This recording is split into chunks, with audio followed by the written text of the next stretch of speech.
علماء اکرام کے ساتھ میری بڑی دلچسپی رہتی ہے. تو علامہ طاہر القادری کا انٹرویو میں نے ایک دن سنا تو وہ کیا کہ انہوں نے فرمایا کہ اپنے گھر والوں کو کھلانا یہ صدقہ ہے, یہ صدقہ جاری, جتنے ان کو کھلاؤ پلاؤ موج میلا پلاؤ اتنا ہی صدقہ, یہ ثواب ہے, یہ آخرت میں آپ کو کام آئے گا. دوست کو کھلاؤ پلاؤ. تو انہوں نے پھر وہ انٹرویو میں نے پوچھا, انہوں نے کہا میں ایسے ہی کرتا ہوں, میں جب بھی باہر جاتا ہوں میں اپنے بچوں کے لیے مدینہ جاؤں, کینیڈا جاؤں, کہیں بھی جاؤں, ان کے لیے تو خیر لے کے آتا ہوں. اور اگر میری بیوی بیمار ہو جائے, یہ مولانا صاحب فرماتے ہیں طاہر القادری صاحب, اگر میری وائف بیمار ہو جائے تو میں اس کو خود ہاسپٹل لے کے جاتا ہوں. ڈرائیور سے نہیں کہتا کہ ان کو لے جاؤ, یا بیٹے سے نہیں کھڑو اپنی امی یا کھڑا اسپتال چیک اپ کرا, نہیں میں خود لے جاؤں. ہے نہیں.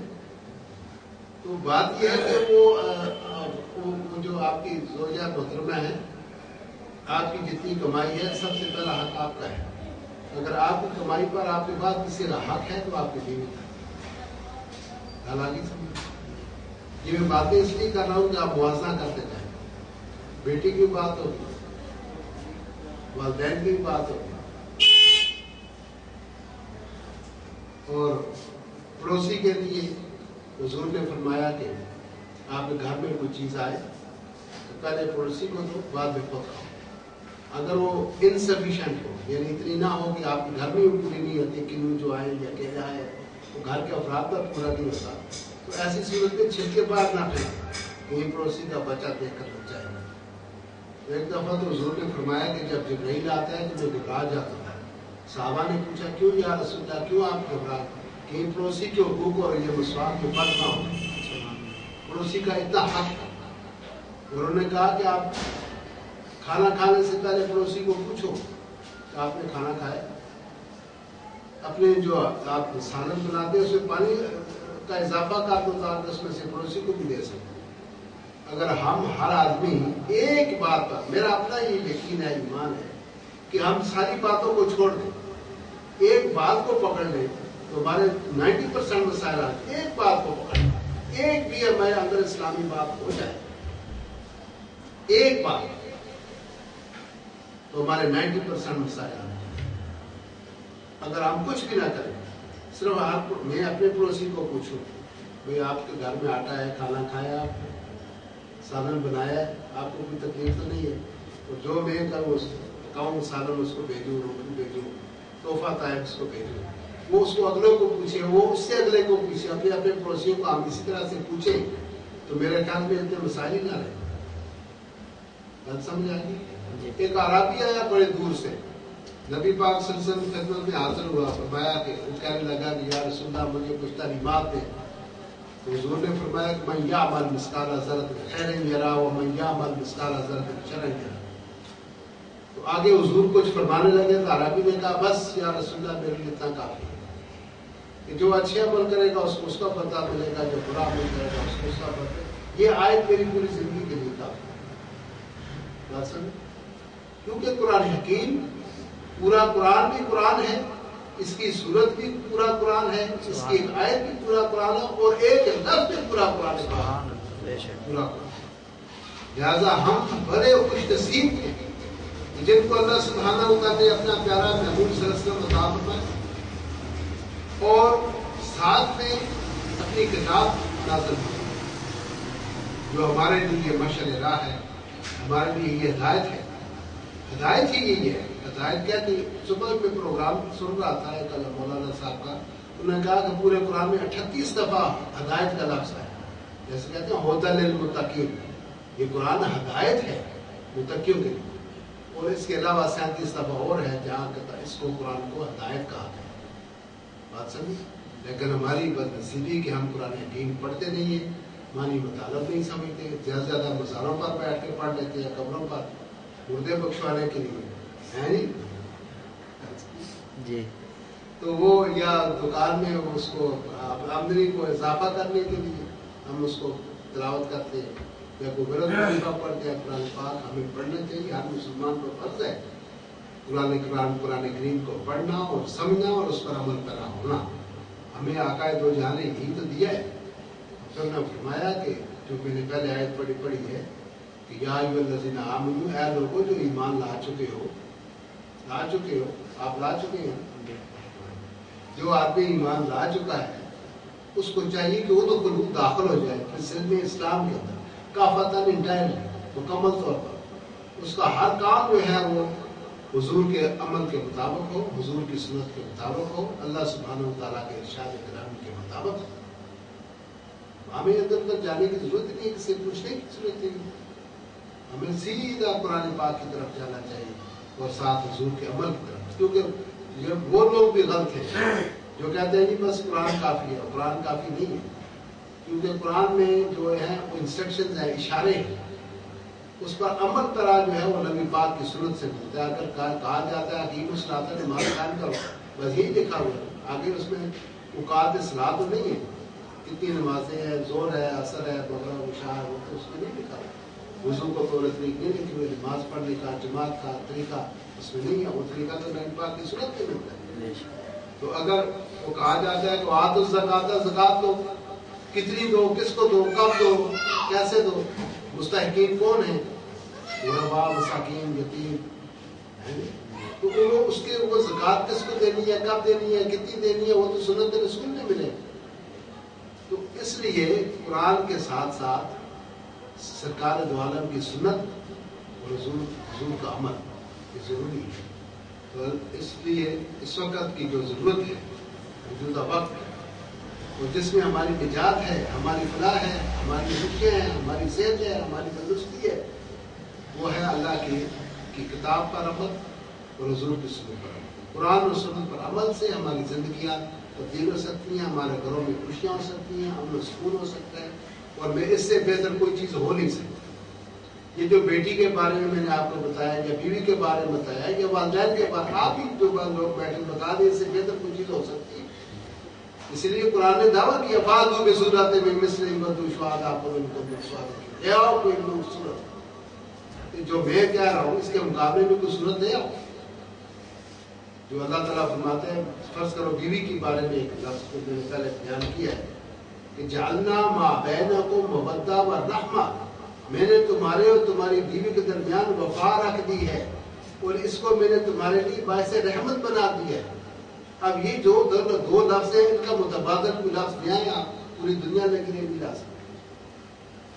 اس سے بہتر لفظ ہو ہی نہیں سکتا، ہو ہی نہیں سکتا، گا ہی نہیں سکتا. بات سمجھ آئے؟ تو اللہ سبحانہ و تعالیٰ نے ہر چیز واضح طور پر قرآن حکیم میں بیان کر دی، اور نبی پاک صلی اللہ علیہ وسلم نے کوئی چیز ایسی نہیں چھوڑی جس کے بارے میں ہمیں بتا نہ دیا گیا ہو کہ اس کوئی چیز ملتی ہی نہیں ایسی جس کا ہمیں قرآن و حدیث میں رہبری اور رہنمائی نہ ہو. شادی کا بیاہ کا معاملہ ہو، جو مہمان نوازی کا معاملہ ہو، تجارت کا معاملہ ہو، موت مرگ کا ہو، زندگی کا ہو، سب چیزیں تو بیان کرتی ہیں. قبر تک کو بتا دیا ہے، ماں کے پیٹ سے لے کر قبر میں جانے تک سب احکام اس کے اندر موجود ہے. میں کہا کہ آپ خود اپنی قبر کا بندوبست کر کے جاؤ جب دنیا سے جاؤ.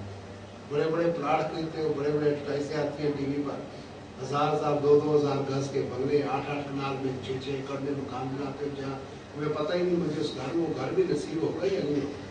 تو جہاں تم نے قیامت تک رہنا ہے اس کے لیے کیا سوچا ہے؟ پہلے تو وہ گھر بناؤ، تیاری کرو اس میں. بات سمجھ؟ اور اپنی جگہ پر یہ بات نوٹ کر دیں سارے بچے جتنے بیٹھے ہوئے کہ قبر جو ہے وہ جو آپ کی اپنی زمین ہے.